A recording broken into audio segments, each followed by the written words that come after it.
자, 나 65세 넘었다. 한번 손 들어봐. 65세 넘었다.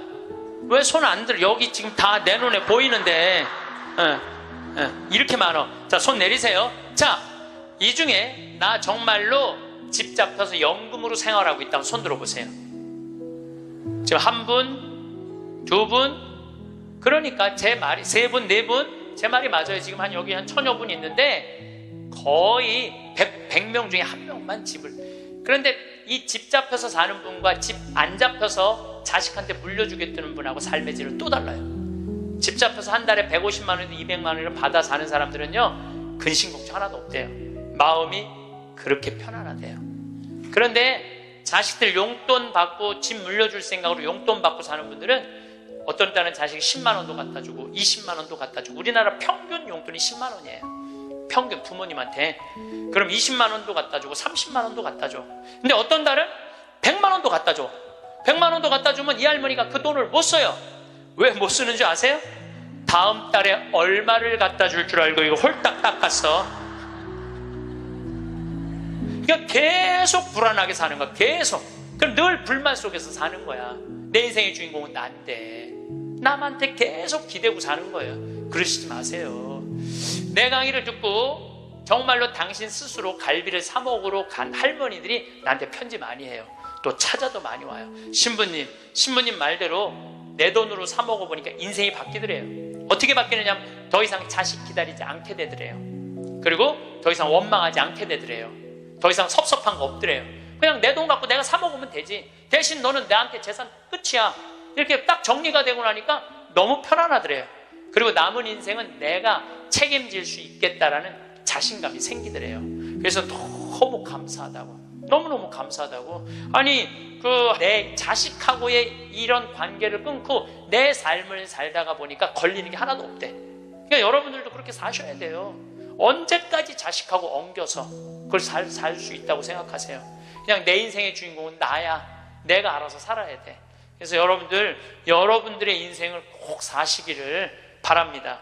그런데 저는 학벌을 참 싫어해. 내가 아주 공개적으로 강의 때 얘기하잖아요. 난 서울대학 싫어한다고.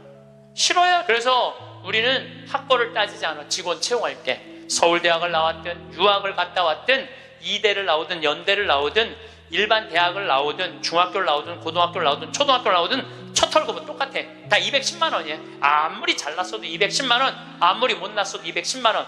거기서부터 내가 평가하겠다는 거예요.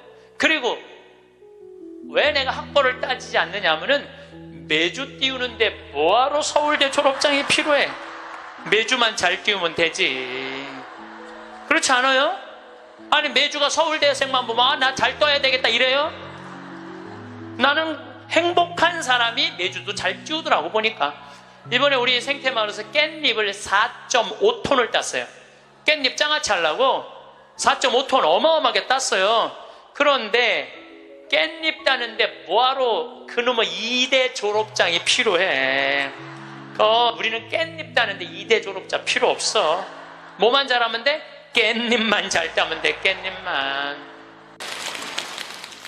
자, 기도 바치도록 하겠습니다. 성부와 성자와 성령의 이름으로. 우리 인간은 잘 죽으려면 잘 살아야 돼요. 잘 사는 사람이 죽을 때 행복하게 죽을 수 있습니다. 이 세상에서 보통 안 먹고 안 마시고 안 놀고 고생한 사람이 70살에 당신 암이라고 그러면은 이분들이 공통적으로 하는 얘기가 있어요. 나는 억울해서 못 죽는다고. 공통적으로 하는 얘기가 그 얘기예요. 평생 고생만 하고 살았는데 나는 억울해서 못 죽는다고. 나는 호강해야 된다고. 이때부터 산삼을 캐와라, 좋은 의사를 대라, 다 소용없는 짓이에요. 그러니까 암 걸리기 전에, 당신 죽는다는 얘기하기 전에 이 삶을 만끽하고 삶의 기쁨 속에서 사실 필요가 있다는 겁니다. 그럼 우리나라 1살서부터 30살 행복하냐? 30살서부터 60살 행복하냐? 60살서부터 120살 행복하냐 이거예요. 제 얘기는 제가 왜 120살이라고 말씀드리느냐 하면 20년 전에 제가 강의할 때 앞으로 100세 시대 올 겁니다 라고 말씀드렸을 때 많은 할머니들이 이렇게 말했어요. 신부님, 끔찍한 소리 하지 마세요. 무슨 100살을 살아요? 그런데 요즘 텔레비전에 100세 안보장, 100세 연금보장 나와요, 안 나와요? 나오죠? 이런 거 나올 줄 꿈에도 몰랐을 거예요. 그럼 앞으로 20년 후에 텔레비전에서 100세 안보장, 100세 연금보장 나올까요? 20년 후에는 120세 안보장, 120세 연금보장 나오게 돼 있어요. 그렇다면 지금 60 되신 분들은 앞으로 몇 년을 더 살아야 되느냐면은 60년을 더 살아야 돼요. 60년을. 아까 첫 시간에 제가 이런 말씀 드렸어요. 남편하고 자식들을 위해서 전부 바치지 말라고. 얼마만 바치라고? 반만 바치라고. 반은 누구를 위해서 남겨놔야 돼? 나를 위해서 남겨놔야 돼요. 내가 행복해야지 남편도 행복하고 자식도 행복한 거예요. 내가 불행한데 어떻게 남편하고 자식이 행복할 수 있습니까? 우리 부모님이 80 넘어 돌아가셨다. 한번 손 들어보세요. 80 넘어 돌아가셨다. 우리 부모, 이렇게 많아요. 부모님이 90 넘어 돌아가셨다. 손 들어보세요. 손 내리시고, 우리 부모님이 아직 90이 넘었는데 아직도 살아계시다. 손 들어보세요. 자, 혹시 우리 부모님 아니라 이모, 고모라도 100살이 넘은 사람이 있다. 한번 손 들어보세요. 거긴 몇 살이에요? 104살. 그 뒤에 분은 101살. 네. 보통 제가 이렇게 강의할 때 2분 정도 100살 넘은 부모님 있다고 얘기를 해요. 2분 정도. 무슨 얘기냐면은 지금 한국에 100살 넘은 사람이 몇 명이냐면 2만 명이에요. 2만 명. 100살 넘은 사람이, 아니, 옆에 아무나 100살 넘은 사람이 있으니까 2만 명이 넘어요. 그럼 앞으로 20년 후에는 내가 보기엔 20만 명 훨씬 넘어요. 여기 그 대상자들 전부 앉아 있는 거예요. 대상자들 전부 앉아 있는 거예요. 그러면은 1살서부터 30살 행복하냐?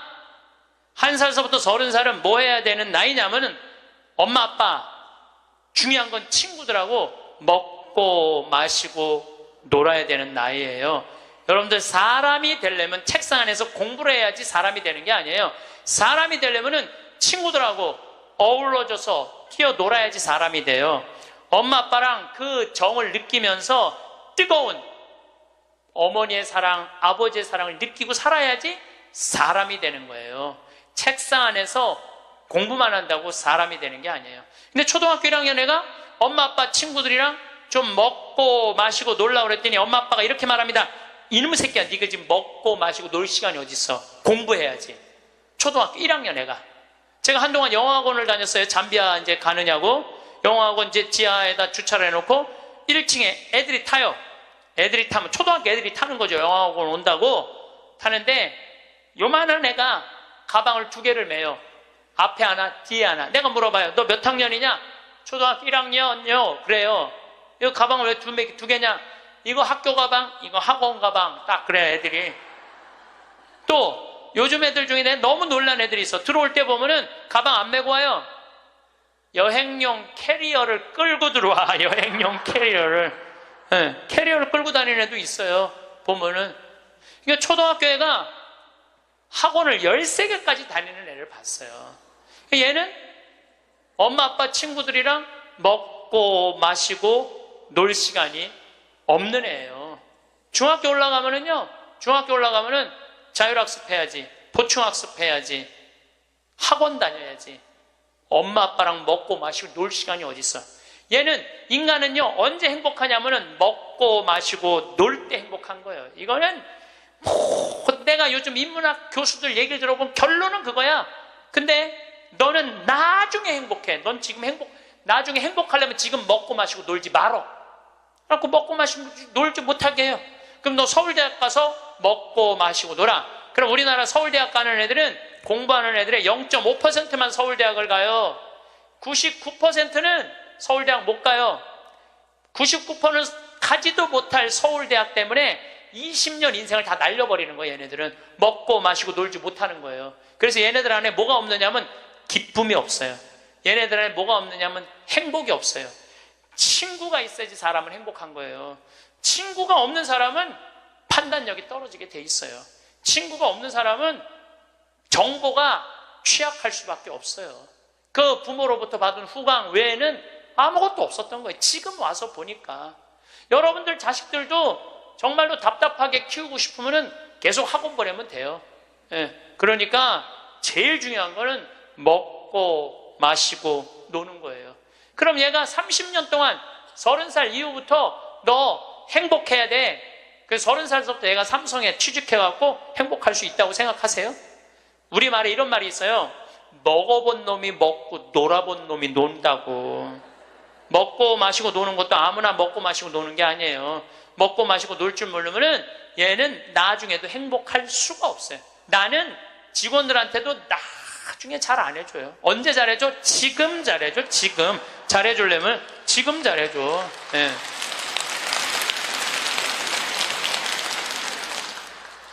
나는 가끔 무슨 공항에 20년 동안 청소하는 아줌마들 140만 원 월급 준다는 게 난 이해가 안 되더라고요.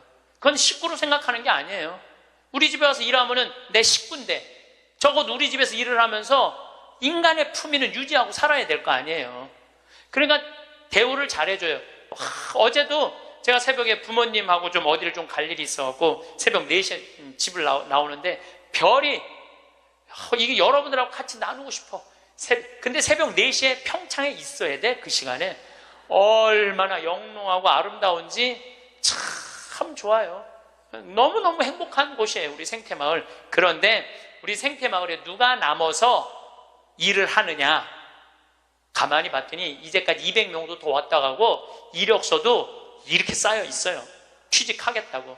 근데 결국은 어떤 사람이 남아있느냐 하면은 부모님하고 친구들하고 어렸을 때 먹고 마시고 논 애들이 남아서 일하더라고요.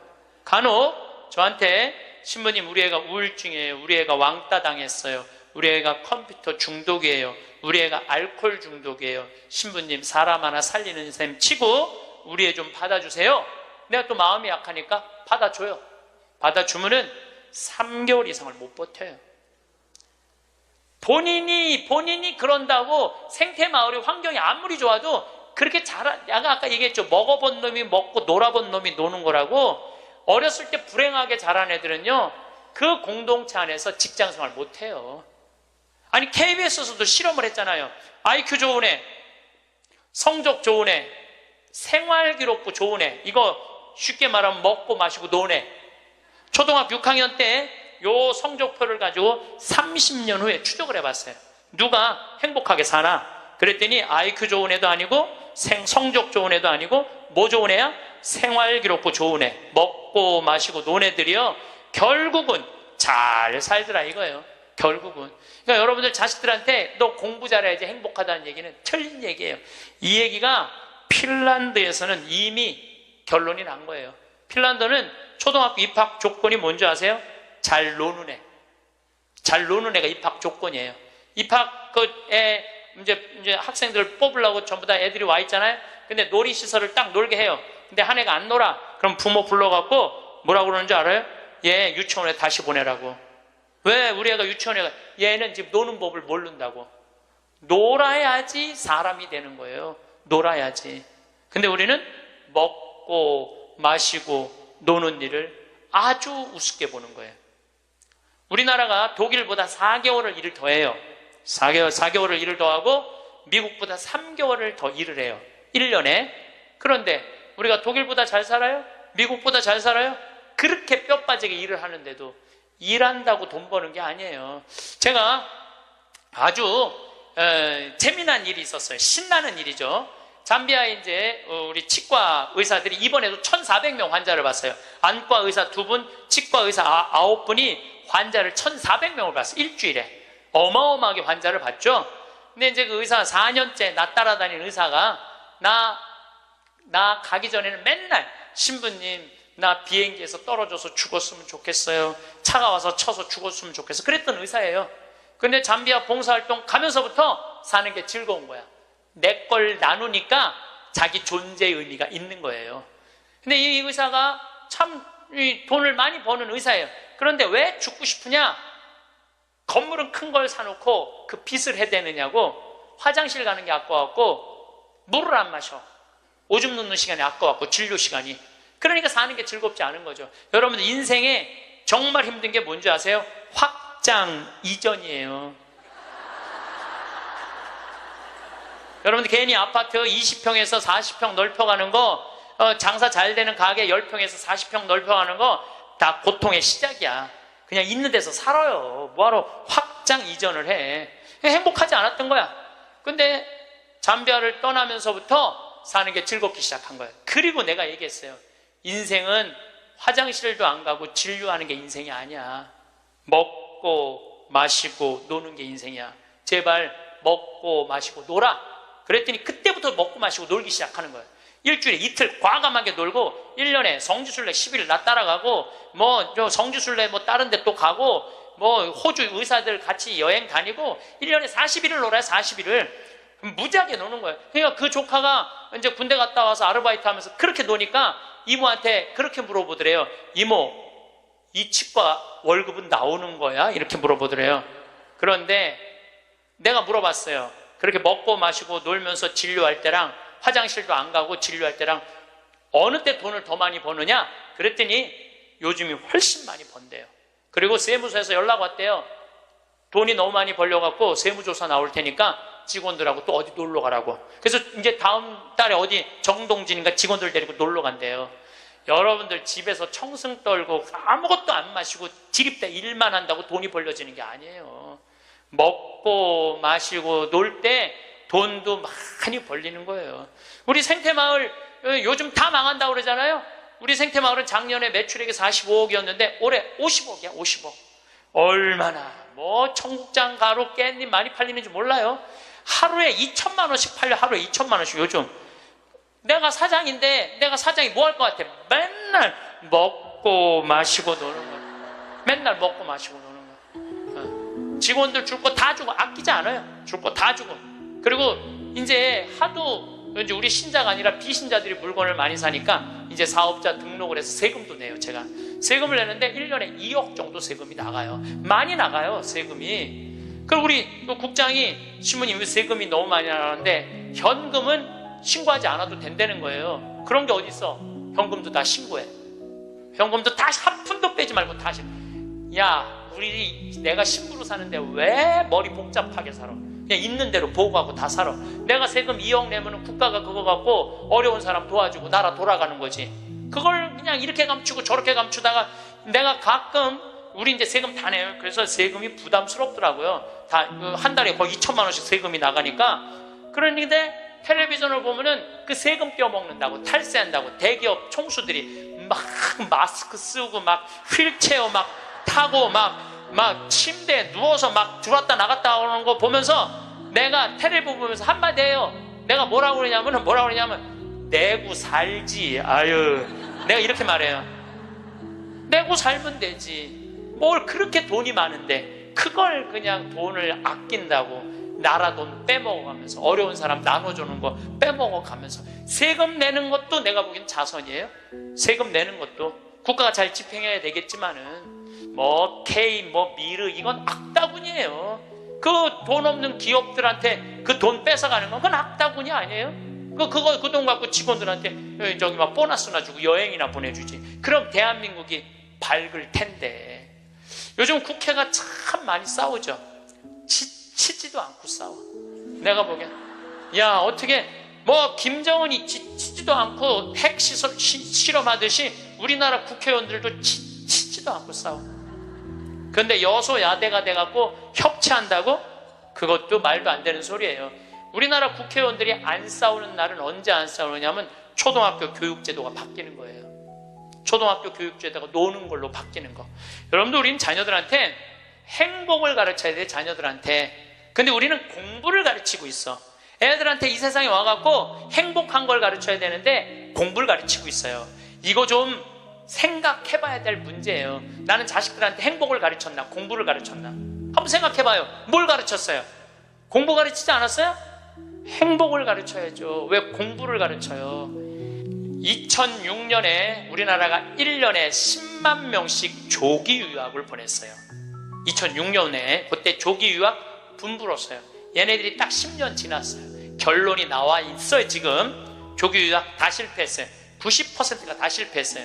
그러면은 초등학교 4학년, 5학년 애가 조기 유학을 떠나.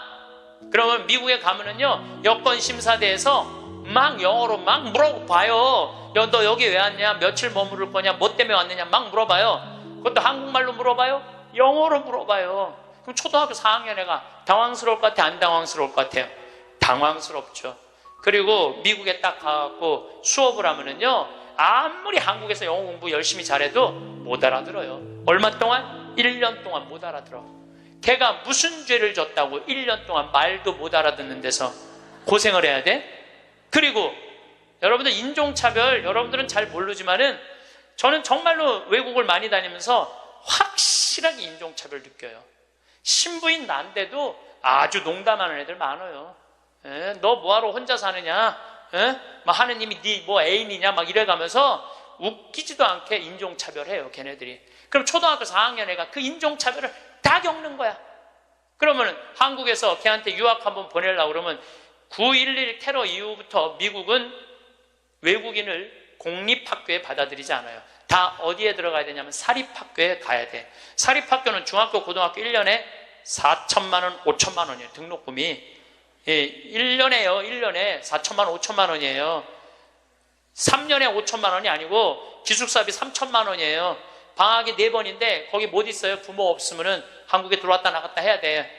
그러면 얘는 혼자 간 애는 계속 들어왔다 나갔다 해야 돼요. 그럼 비행기 값 1,000만 원이야. 그럼 1억이 나가야 돼요. 유학 보내면은. 그럼 우리나라 대기업 연봉 1억이거든요. 1억이면은요, 아버지는 아무것도 안 쓰고 얘한테 다 보내야 돼. 아버지는 아무것도 안, 아버지도 먹고 마시고 놀아야 되는 사람인데 그걸 못 하는 거예요. 그러니까 자식하고 마누라 보내면은요, 더 아무것도 못 해. 그러니까 친구들도 하루 이틀 같이 놀아주는 거지. 저녁 같이 술도 못 먹자고 그래요. 내가 기러기 아빠들이랑 술 많이 먹었어, 옛날에. 먹어보면 그 얘기를 하면 정말로 가슴이 아파요. 그러면은 하루 이틀 그러다가 이제 혼자 술집에 가는 거야. 혼자 술집에 뭐 장미 뭐 이런 데 가면은 그 아가씨가 아유 사장님 외로워 보여 이렇게 말하면은 내 마음을 알아주는 여자는 이 여자밖에 없구나. 그래서 뭐해? 사랑에 빠지는 거예요. 그걸 남들은 바람 핀다고 그러지. 그래서 바람 피는 거예요. 혼자 외로우니까. 인간은 어쩔 수가 없거든요. 그 시간에 집에 들어가갖고 아이하고 아내하고 해주는 거 맛있게 먹고 마시고 놀았으면 그 사람 바람 안 폈을 거예요. 대기업의 부장 정도 올라갈 사람이면 열심히 산 사람이니까. 그렇죠? 그러면은 애는 학교 가갖고 언어 안 돼, 인종차별당해. 엄마는 또 미국 가갖고 애 학교 가면은 심심하잖아요. 거기서 또 놀고 있는 또 멀쩡하게 생긴 남자하고 또 외로우시겠어요, 사모님. 그럼 거기서 또 이제 또 바람 피고, 아빠는 한국에서 바람 피고 엄마는 미국 가서 바람 피고, 애는 인종차별 언어에 갖고 정신 우울증에 걸리고, 그런 일이 벌어진다니까요. 한두 집이 아니라니까요.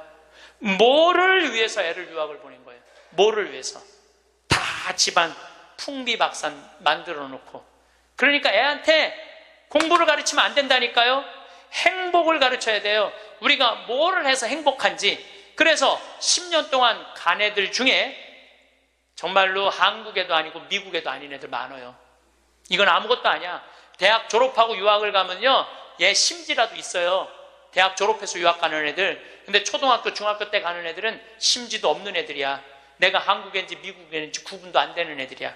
그래갖고 적응 안 되면은 중학교에 가면은 유학 온 한국 애들, 말 안 통하는 영어 안 되는 애들끼리 모여요. 모여서 노래방 가고 한국 드라마 보고 술 먹고 담배 피고, 고등학교 올라가면 마약해요. 마약하면 또 걸리면 감옥에 갔다 왔다 하고. 정말로 이 아이의 출세를 위해서, 이 아이의 미래를 위해서 유학을 보냈는데 아버지도 바람피고 엄마도 바람피고 애는 마약하고. 이런 집이 한두 집이 아니라니까요. 너무너무 많은 거예요. 이런 집이. 성공하는 비율은 10%밖에 안 된대요. 10%밖에. 그러니까 90%는 다 망가지는 거야. 그래갖고 이제 한국에 돌아오면은 집안이 완전히 망가진 거야. 애는 집에서 나가지도 않고 왜냐하면 유학이라는 건 갔다 왔는데 대학을 졸업한 것도 아니고 한국에서 취직되는 것도 아니고 그러니까 아무것도 못하는 거야. 그래서 나한테 와서 신부님 얘 좀 고쳐달라는 거야. 자기가 10년 동안 망가뜨려 놓고 나한테 1시간 만에 고쳐달라는 거야. 아, 내 안수하면 손에서 아무것도 안 나오는데 뭘로 고쳐 내가. 그런데 이제는 1년에 10만 명씩 받은 게 이제 3만 명밖에 안 가요. 왜? 실패한 게 결론이 났으니까. 나는 그러지 말자는 거예요. 그 1년에 1억씩 유학비 보낼 돈이 있으면 그 돈 갖고 한국에서 엄마 아빠 자식이랑 행복하게 먹고 마시고 놀으라는 거예요. 그럼 이 집은 깨지지도 않고 애는 아주 건강하게 자랄 거예요. 우리가 아주 중요한 거를 놓치고 있는 거예요. 별거 없어. 인생이 뭐 그렇게 복잡해? 그리고 여러분들 출세 그것도 해봐야. 난 텔레비전 보면서 출세하는 거 하나도 안 부러워요. 뭐 민정수석 무슨 수석들 지금 그게 사람 사는 거예요? 저런 모습이? 차라리 그 자리에 안 가면은 거짓말도 안 할 거 아니에요. 그 자리에 가면 어쩔 수 없이 거짓말하고. 어떻게 보면 여러분들이 훨씬 행복한 분들이에요. 여러분들은 거짓말 일이 뭐가 있어? 누가 돈을 갖다 줘야지 안 받았다고 그러지. 누가 돈을 갖다 줘야지 안 받았다고 그러지. 참. 자, 그렇다면은 30살에서부터 60살은 행복하냐? 대한민국에. 자, 이 30살에서부터 60살은 저는 인생의 황금기라고 생각해요. 여러분들, 여행은 가슴이 떨릴 때 가야지 다리가 떨릴 때 가면 안 된다니까요. 근데 이때 가야 될 때야. 가야 될 때야. 그런데 자식 공부시킨다고, 자식 출세시킨다고 나는 안 먹고 안 마시고 안 놀아. 30년 동안 그랬어. 그럼 이 사람은 30년 동안 껍데기 인생을 산 거예요. 자기 인생 산 거 아니에요. 자식만을 위해서 살았다고. 나는 자식 하나 잘 되면은 엄마의 기쁨이라고 그러는데 그것도 옛날에 45, 46까지 살 때 얘기예요. 이제 여러분들 120살 살면은요 자식이 90이 돼버려요. 그 자식 출세하는 거 여러분들 행복하고는 아무 상관이 없어요. 70살, 80살 된 자식하고 90살, 100살 된 여러분들하고 아무 상관이 없어요. 자식을 출세시키고 싶으면 여러분들이 먼저 출세해야 돼요. 자식을 철들게 키우고 싶으면 누가 먼저 철이 들어야 돼? 여러분들이 먼저 철이 들어야 돼. 그런데 여러분들이 30살부터 60살까지 자식 출세만 바란다고 빈 껍데기로 30년을 살았어. 근데 여러분들이 철이 들 것 같아요? 지금 대한민국에 30살부터 60살 철든 사람이 얼마나 있을 것 같아요? 그래서 유학 보내고 자기는 한국에서 바람피고 아내는 미국 가서 바람피고 애는 정신병이 들어요? 철이 안 들은 거예요. 삶의 의미가 뭔지 모르고 살고 있는 거예요. 진정한 삶의 기쁨이, 진정한 삶의 행복이 뭔지 모르고 사는 거예요. 정말로 자식을 행복하게 키우고 싶어? 여러분들이 행복해야 돼요. 여기 이 셰익스피어가 아주 재미난 글을 썼어요. 중년에게 주는 9가지 교훈이라는 글을 썼어요. 한번 이 사람 한 400년 전 사람이 쓴 것 같은데 보세요. 첫째, 학생으로 계속 남아있어라. 배움을 포기하는 순간 우리는 폭삭 늙기 시작한다. 그러니까 여러분들 학생이기를 포기하면 안 된다는 거예요. 끊임없이 배워야 돼. 애만 배우는 게 아니야. 여러분들 배우셔야 돼요. 공부도 하고. 저는 제가 30살에 환경공학을 공부했어요. 얼마나 좋은 공부였는지 몰라. 내가 다닌 학교는 나는 아주대학 산업대학원을 다녔어요. 그런데 요즘 대학원 조금 돈이 좀 들어가서 그렇지 많아요. 가면은 뭐 내가 빵점도 받고 그랬지만은 그래도 석사학위도 받았어요. 공학 석사학위도 아주 재밌어요.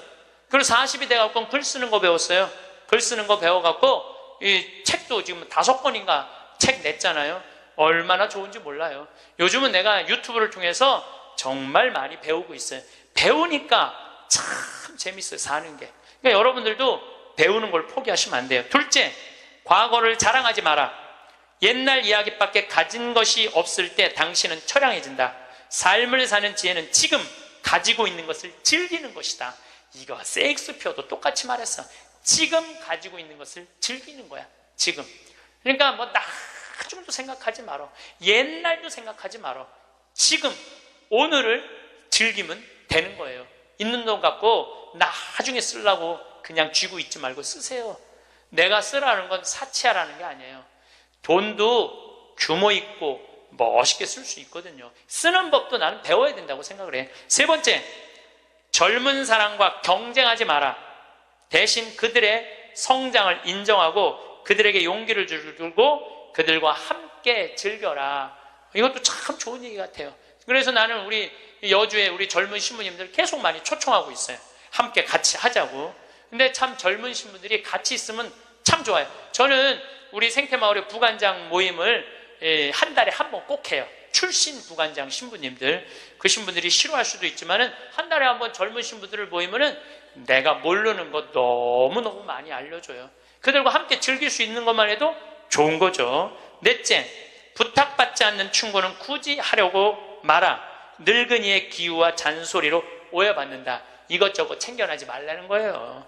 우리 어머니가 그런 거 참 잘하는데 챙겨나지 말라는 거예요. 다섯째, 삶의 철학으로 삶을 철학으로 대체하지 말아라. 삶을 살으라는 얘기예요. 로미오가 한 말을 기억하라. 철학이 줄리엣을 만들 수 없다면 그런 철학은 지워버려라. 삶을, 현실을 살으라는 얘기예요. 괜히 개똥 철학하지 말고. 여섯째, 아름다움을 발견하고 즐겨라. 약간의 심미적 추구를 게을리하지 말아라. 그러니까 제가 이번 주 이선이 대전 공연이에요. 서울의 공연을 보니까 없더라고. 우리 평창은 대전이나 서울이나 거리가 똑같아. 그래서 이제 대전으로 가는데 점점 나이를 먹으면 먹을수록 공연도 많이 가요. 저는 여기 이 삼성 여기 뭐 스퀘어인가 여기 공연 많이 와요. 예술의 전당도 많이 와요. 많이 와야 1년에 많이 온다고 그래요. 1년에 두세 번이야. 그 두세 번이라도 공연을 즐길 수 있으면 삶이 굉장히 풍요로워지더라고요. 또 일곱째, 늙어가는 것을 불평하지 마라. 가엾어 보인다. 몇 번 들어주다 당신을 피하기 시작할 것이다. 나 늙은 거 자랑하지 말라는 거예요. 그것도 맞는 얘기 같아요. 늙은 거 누가 뭐 알아주기는 해요. 아무도 안 알아주죠. 나이 먹은 거 자랑 아니야, 내가 보기에는. 그리고 나이를 먹으려면 곱게 먹어야 돼. 나이 값을 하면서 늙어가야지. 나이 값도 못하고 나이만 디립다 먹으면 그게 뭐가 자랑이에요. 여덟 번째, 젊은 사람에게 세상을 다 넘겨주지 말아라. 이건 뭐냐면 재산 주지 말라는 거예요. 그들에게 다 주는 순간 천덕꾸러기가 될 것이다. 여러분들 아까 제가 말씀드렸죠? 자식하고 남편한테 다 주지 말고 얼마만 주라고? 반만 주세요. 항상 오늘부터 마음도 반만 주세요. 다 주지 말고. 두 딸에게 배신당한 리어 왕처럼 춥고 배고픈 노년을 보내며 두 딸에게 죽게 될 것이다. 이 리어 왕이라는 이 셰익스피어 이 작품을 읽어보면 굉장히 재밌어요. 딸들한테 자기 왕권을 다 넘겨줘요. 왕권 넘겨준 딸 때문에 이 사람 죽어요. 왕이 결국은. 그러니까 여러분들도 자식들한테 다 넘겨주지 마세요. 여러분들의 인생을 사세요. 아직 여러분들 한참 남아있거든요. 아홉 번째, 죽음에 대해 자주 말하지 마라. 죽음보다 확실한 것은 없다. 인류 역사상 어떤 예외도 없었다. 확실히 오는 것을 일부러 맞으러 갈 필요는 없다. 삶을 탐닉해라. 그때까지 삶을 먹고 마시고 즐겨라, 이 얘기예요. 먹고 마시고 즐겨라. 우리는 살기 위해 여기에 왔노라. 즐겁게 살라고 여기에 온 거라는 얘기예요. 그러니까 이 30부터 60까지 여러분들은 나는 자식을 위해서 아무것도 안 한다, 이런 생각하지 말라는 거예요. 내 삶을 살아가라는 거예요. 그러면 60살서부터 120살은 행복하냐? 60살서부터 120살 나는 자식한테 바라는 거 하나도 없어. 나는 보상 심리가 없어. 이거 다 거짓말이에요. 자식한테 왜 바라는 게 없어요? 얼마나 많이 바라는데요. 자식이 용돈 안 갖다 주고 전화 안 하고 찾아오지 않으면 섭섭하다고 얘기합니다. 여기 있는 분들 다 그렇게 얘기해요. 얘기 안 하는 분들 거의 없다고 보면 돼요.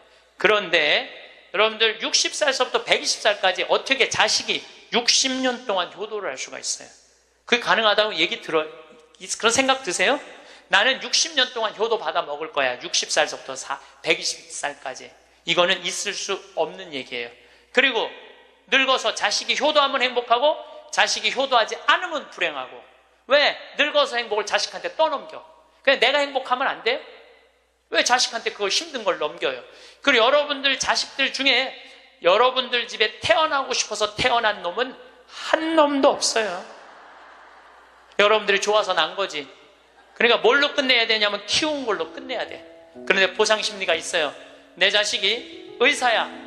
그러면 내 주머니에 돈이 1,000만 원 있어도 이 할머니 절대 너 돈으로 가서 안 사 먹어. 뭐라고 그러냐? 왜 내가 내 돈 주고 사 먹어? 잘난 의사 있는데 나는 의사 아들이 와서 사줄 때까지 나는 기다릴 거야. 기다려. 1년이고 2년이고 기다려. 의사 아들이 와서 사줄 때까지. 근데 여러분들 자식이 무슨 무당이야? 막 수술하다가 엄마가 오늘 갈비 먹고 싶어 하네? 내가 가서 갈비 사줘야지. 전화해요. 엄마, 내가 막 수술하다가 생각이 났는데 엄마 오늘 갈비 먹고 싶었지? 내가 오늘 가서 사줄게 라고 전화하는 자식은 대한민국에 단 한 명도 없습니다. 지금 70, 80 된 나 갈비 먹고 싶은 거 누구만 알아? 나만 알아요. 여러분들 이걸 아셔야 돼요. 여러분들은 자식 생각밖에 없지만 자식은 여러분들 생각 없어요. 그건 확실합니다. 왜냐면 이게 실험의 결과가 나왔어요. 어떤 실험을 했느냐면 요즘은 사랑의 감정을 촬영할 수 있대요. 그래갖고 할머니들한테 젊은 자식들 사진을 보여주고 뇌파 촬영을 해보니까 막 그냥 뇌파가 난리도 아니라는 거예요. 자식 사랑의 감정 잘된 자식은 좋아갖고 막 난리고 못된 자식은 그게 안타까워갖고 막 난리가 아니라는 거예요. 그러니까 여러분들은 자식 보면은 내가 막 진동을 해. 사랑의 감정이. 그런데 자식한테 늙은 엄마 사진을 보여주고 뇌파 촬영을 해보니까 아무 반응이 안 일어나는데, 내가 이거 KBS에서 봐서, KBS에서 의사들이 실험하는 거를. 그러니까 여러분들은 자식 생각하는 거하고 자식이 여러분들 생각하는 거하고는 이건 차원이 달라요. 차원이 정말 생각 없어요. 저도 어머니 아버지 86, 84살이에요 그런데 내가 막 신부됐을 때 어머니 60이었을 때 어머니가 그랬어. 늙으면 죽어야 된다고. 그때 이제 효도할 때가 됐는데 죽으면 안 되지. 그래갖고 어머니 아버지 모시고 파리, 로마, 이스라엘, 베이징, 우리나라 금강산, 백두산, 우리나라 좋대는데 온천 다 모시고 다녔어요. 왜 모시고 다녔느냐 하면 죽는 데니까 빨리 보여줘야 될 거 아니야. 죽기 전에 5년 동안. 근데 요즘은 어머니가 늙으면 죽어야 돼 그 소리 하면 막 화가 나요. 왜 화가 나냐면 그 얘기한 지 24년이 지났어. 24년. 죽을 기미가 안 보여요. 요즘 어떻게 잘 드셔서 그런지 완전히 얼굴이 새색시 같아. 새색시. 얼마나 이쁜지 몰라. 그래 죽겠어요? 안 죽어요. 그럼 24년을 내가 효도를 할 것 같아요? 5년 하고 끝났어요. 나도 5년 하고. 요즘은 나 강의 막 다니다 보면 한 달 동안 한 번도 생각 안 할 때 있어요.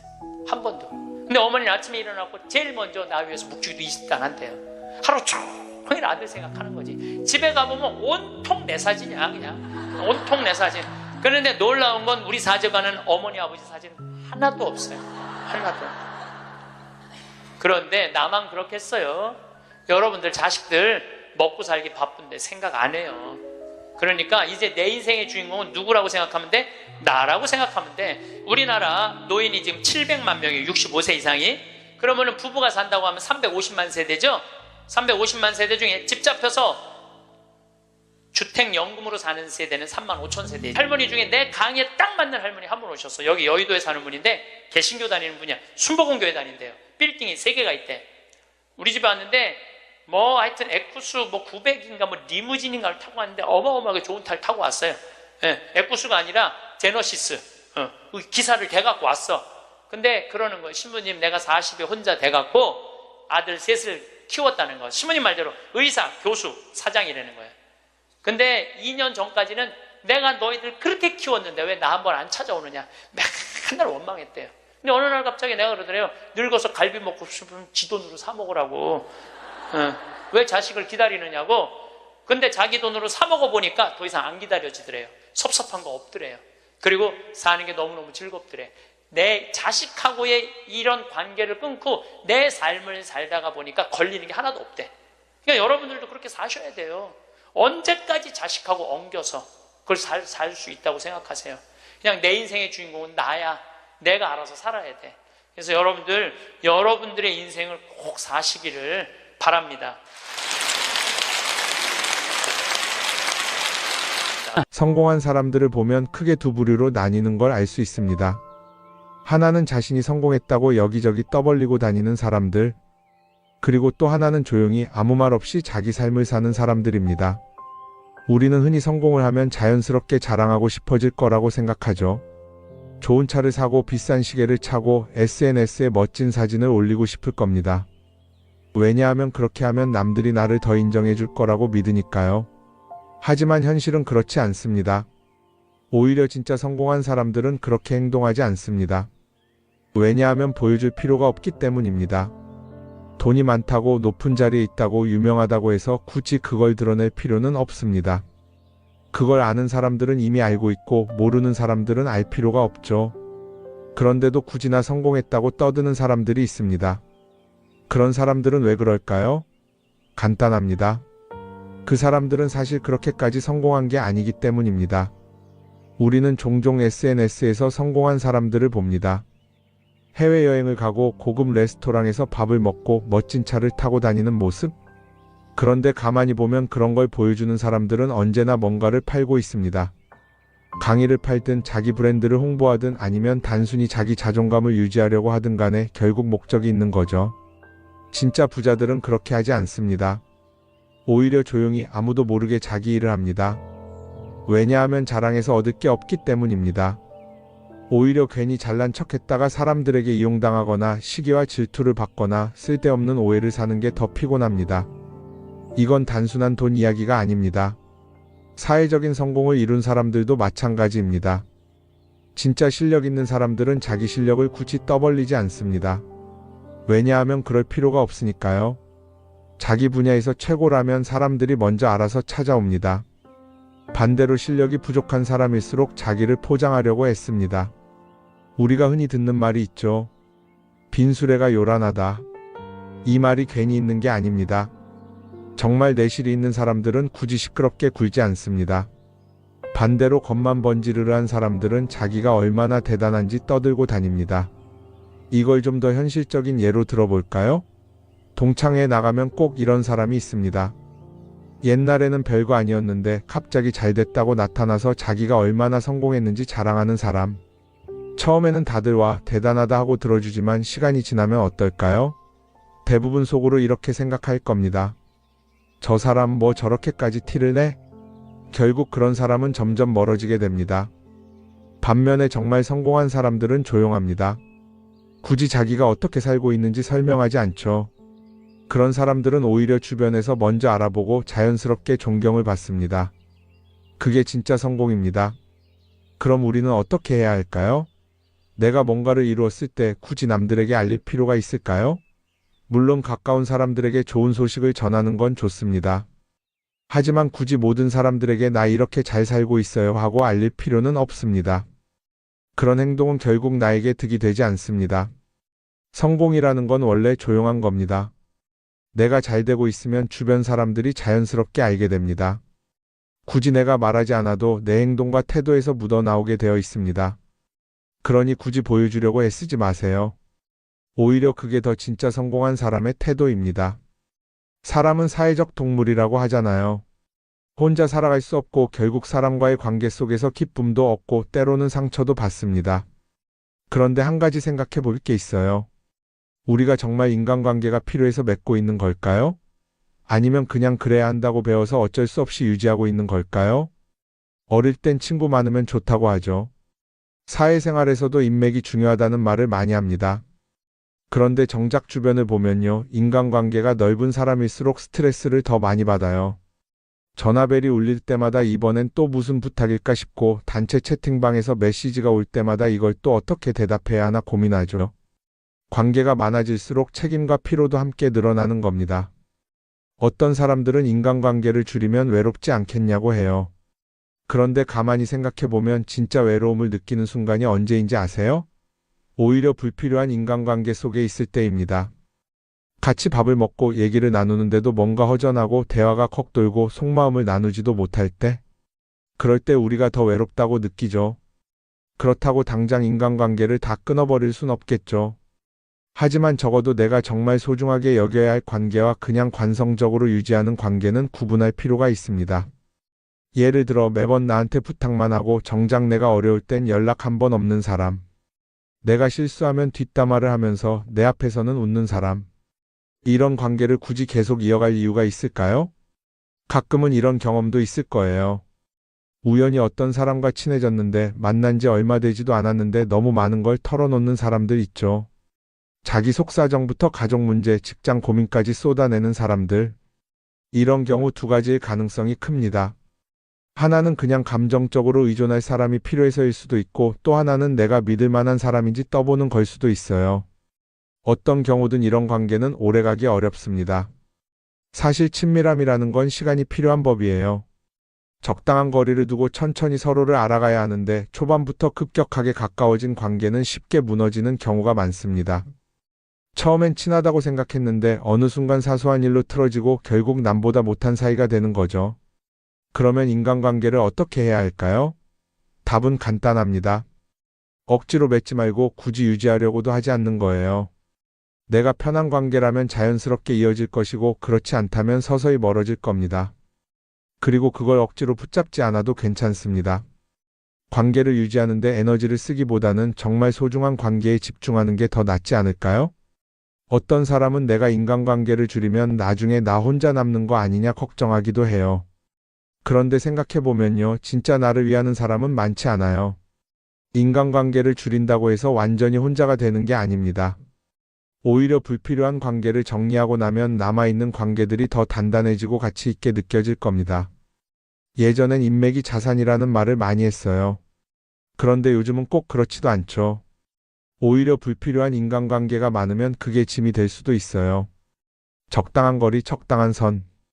이걸 잘 지키는 게 결국엔 가장 편한 인간관계를 유지하는 방법 아닐까요? 한번 곰곰이 생각해 보세요. 지금 내 주변에 있는 사람들 중에서 내가 정말 편하게 만날 수 있는 사람이 몇 명이나 되는지, 내가 억지로 맞춰주고 있는 관계는 없는지. 관계를 줄이면요, 외로워지는 게 아니라 오히려 더 자유로워집니다. 그리고 자유로워진 만큼 내 인생에서 정말 중요한 것에 집중할 수 있게 됩니다. 인간관계 너무 많은 걸 신경 쓰다 보면 정작 중요한 걸 놓칠 수 있어요. 그러니까 이제는 한 번쯤 정리해보는 것도 나쁘지 않을 겁니다. 사람들이 돈을 많이 벌고 싶어 하는 이유가 뭘까요? 단순히 돈이 많으면 좋으니까?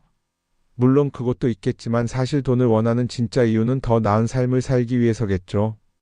그런데 문제는 돈을 많이 번다고 해서 반드시 삶이 나아지는 건 아니라는 겁니다. 오히려 더 많이 벌수록 더 많이 쓰게 되는 경우가 많아요.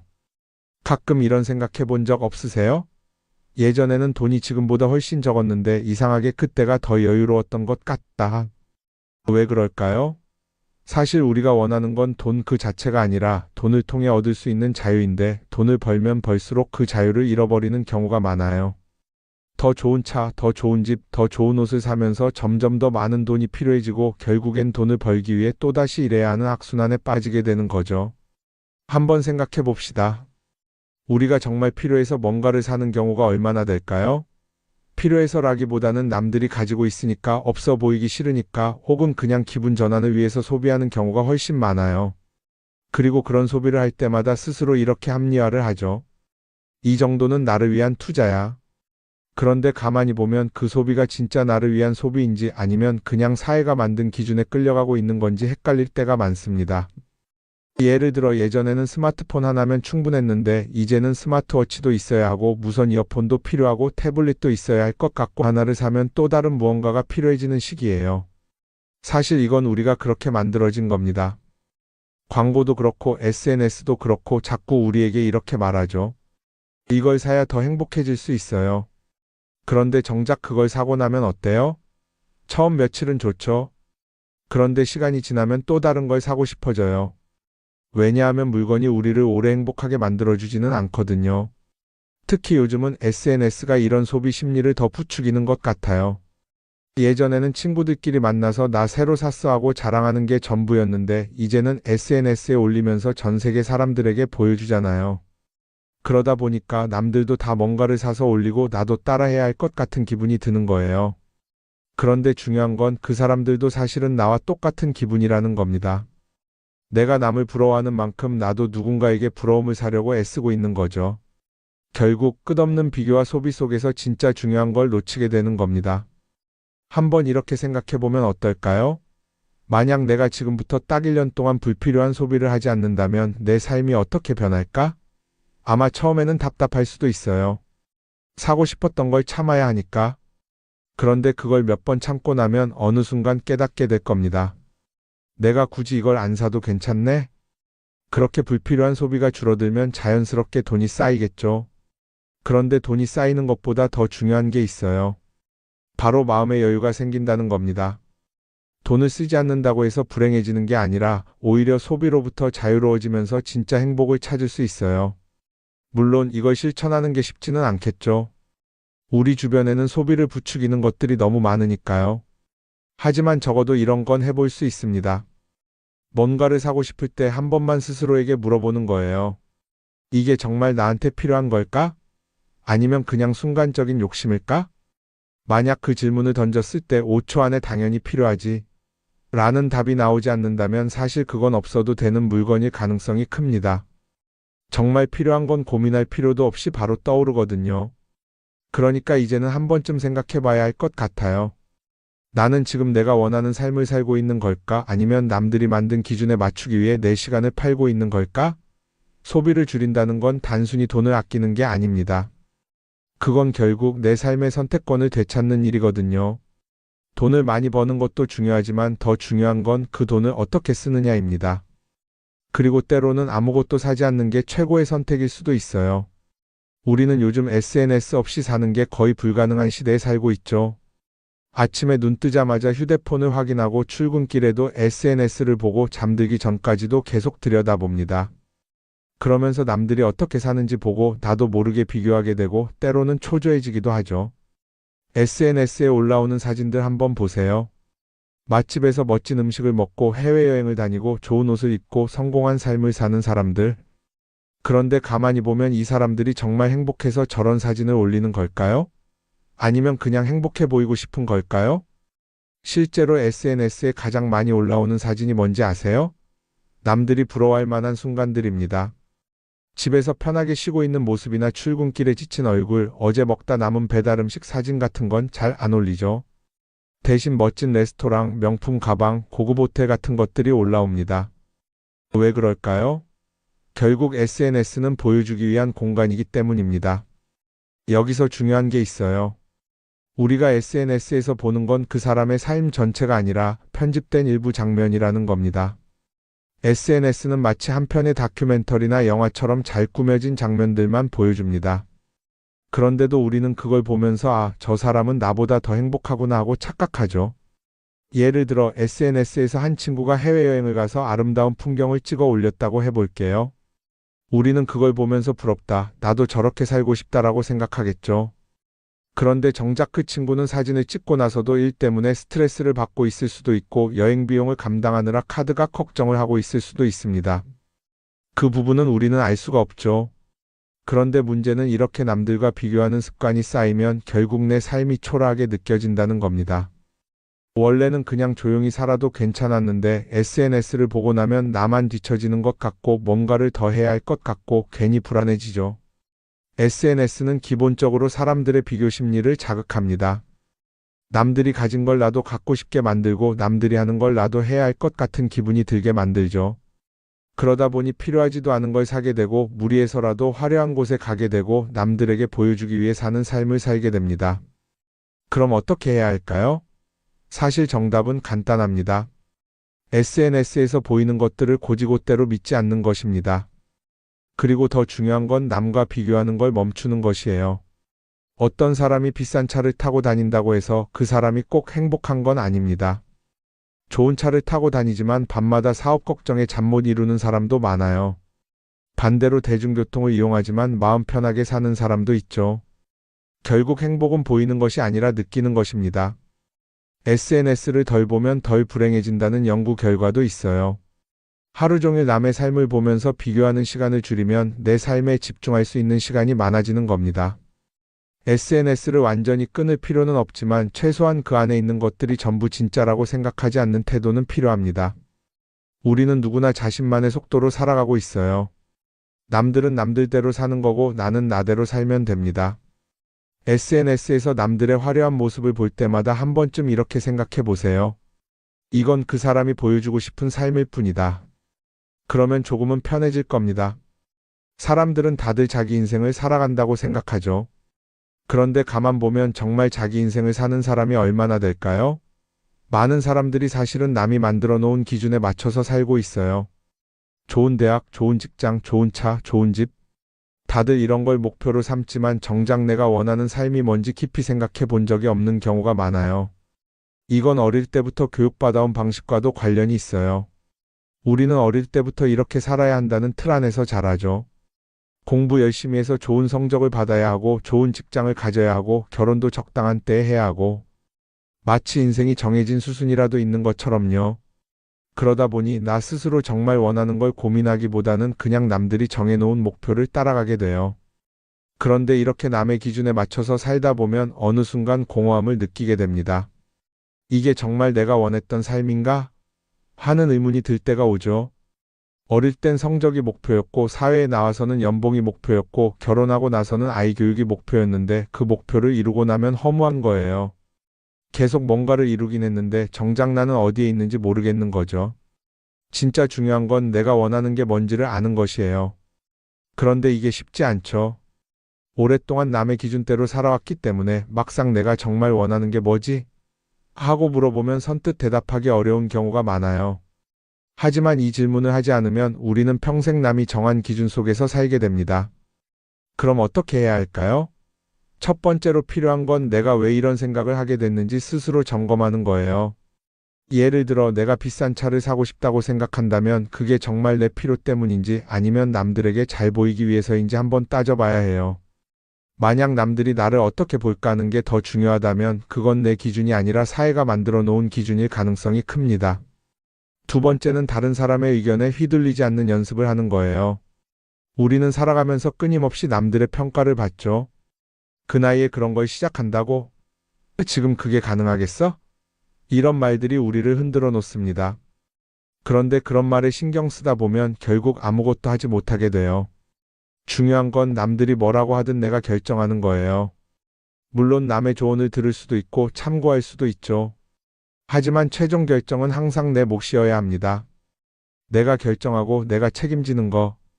그렇게 해야 내 삶을 온전히 내 것으로 만들 수 있어요. 세 번째는 내가 한 선택에 책임지는 자세를 가지는 거예요. 많은 사람들이 무언가를 선택하고 나서도 후회하죠. 괜히 이걸 했나? 이 선택이 잘못된 건 아닐까? 그런데 한 가지 확실한 건 후회한다고 해서 과거가 바뀌지는 않는다는 거예요. 내가 한 선택이라면 그 선택이 틀렸다고 해도 받아들이고 그 안에서 최선을 다하는 게 더 중요해요. 이렇게 말하면 그럼 실수하면 어떡하죠? 라고 걱정하는 분들도 있을 거예요. 하지만 생각해보면 우리가 실수를 두려워하는 이유도 결국 남의 시선 때문이에요. 내가 실패하면 남들이 날 어떻게 볼까? 이런 걱정이 더 크죠. 그런데 남들은 생각보다 우리한테 관심이 없어요. 우리가 성공하든 실패하든 남들은 자기 삶을 사느라 바빠요. 그러니까 내 인생의 주인은 결국 나 자신이라는 걸 명확히 할 필요가 있어요. 내 선택을 하고 그 선택에 책임지면서 남이 아니라 나에게 맞는 길을 찾는 것.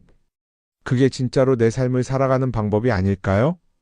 어쩌면 우리는 너무 오랫동안 이렇게 살아야 한다는 틀 속에 갇혀 있었는지도 모릅니다. 하지만 이제는 한 번쯤 생각해 봐야 합니다. 나는 진짜 내 삶을 살고 있는가? 그리고 만약 아니라면 지금부터라도 조금씩 바꿔보면 어떨까요?